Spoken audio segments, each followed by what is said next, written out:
what was really, really important was indoor-outdoor flow. During summer, these doors are never shut. We were lucky with the James Hardie existing product in the weatherboards. Architect and I hummed and hawed. To me, there was absolutely no reason to change the upper level weatherboard, and that product is 30 years old.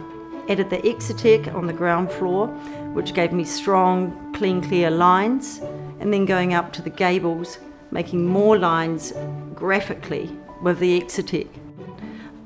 James Hardie products afforded me to be able to use the dark colours, because putting dark on anything else, we'd have twisting, warping and big issues in maintenance. With this, put it on, done.